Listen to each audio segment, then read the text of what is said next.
Item ಯಾವುದೇ ಇರಲಿ try ಮಾಡಿ ಆಚಿ ಚಿಕನ್ ಮಸಾಲಾ. ಮೊನ್ನೆಯಷ್ಟೇ ಬಿಜೆಪಿ ನಾಯಕರುಗಳು ಕೋರ್ ಕಮಿಟಿ ಮೀಟಿಂಗ್ ಅನ್ನು ಮಾಡಿ ಕಾಂಗ್ರೆಸ್ ವಿರುದ್ಧ ದೊಡ್ಡ ಮಟ್ಟದಲ್ಲಿ ಭ್ರಷ್ಟಾಚಾರದ ವಿರುದ್ಧ ಸಮರ ಸಾರುವುದಕ್ಕೆ ಪ್ಲಾನ್ ಮಾಡಿಕೊಂಡಿದ್ರು. ಈ ಸಂದರ್ಭದಲ್ಲಿ ಬಿಜೆಪಿ ಶಾಸಕರೇ ಕಮಿಷನ್ ಪಡಿತಾ ಇದ್ದಂತಹ ಸಂದರ್ಭದಲ್ಲಿ ರೆಡ್ ಹ್ಯಾಂಡ್ ಆಗಿ ತಗಲಾಕೊಂಡಿದ್ದಾರೆ. ಸಹಜವಾಗಿ ಇದು ಆಡಳಿತ ಪಕ್ಷಕ್ಕೆ ಅತಿ ದೊಡ್ಡ ಅಸ್ತ್ರ ಸಿಕ್ಕಂತಾಗಿದೆ.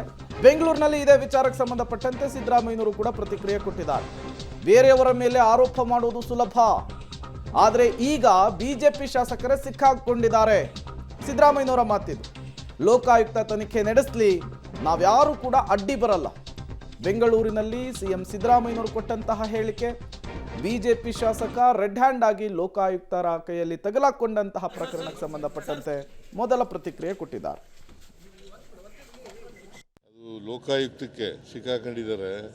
ಈಗ ಏನು ಹೇಳ್ತಾರೆ ಅವರು ಹೇಳಬೇಕಲ್ಲ. ಬೇರೆಯವ್ರ ಮೇಲೆ ಲಂಚದ ಆರೋಪ ಮಾಡೋದು ಸುಲಭ, ಆದರೆ ಅವರು ಬಿಜೆಪಿ ಶಾಸಕರು ಸಿಕ್ಕಾಕೊಂಡಿದ್ದಾರಲ್ಲ. ಅದರಿಂದ ಲೋಕಾಯುಕ್ತ ತನಿಖೆ ಮಾಡಲಿಕ್ಕೆ ನಾವು ಯಾರು ಅಡ್ಡ ಬರಲ್ಲ.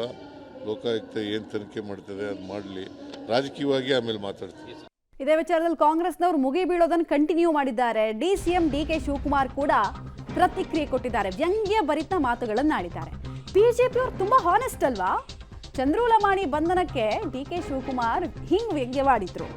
ಈ ಬಗ್ಗೆ ನನಗೆ ಗೊತ್ತಿಲ್ಲ, ಬಟ್ ನನಗೆ ಗೊತ್ತಿರೋ ಪ್ರಕಾರ ಬಿಜೆಪಿಯವರಂದ್ರೆ ಹಾನೆಸ್ಟ್ ಅಂದ್ರೆ ಬಿಜೆಪಿಯವರು ಅಂತ ಹೇಳಿ ಸಿಎಂ ಡಿಕೆ ಶಿವಕುಮಾರ್ ಬಿಜೆಪಿಯ ಕಾಲೆಳೆದಿದ್ದಾರೆ. ವಿಪರೀತ ಮುಜುಗರಕ್ಕೆ ಒಳಪಟ್ಟಂತಹ ಪ್ರಕರಣ ಇದು.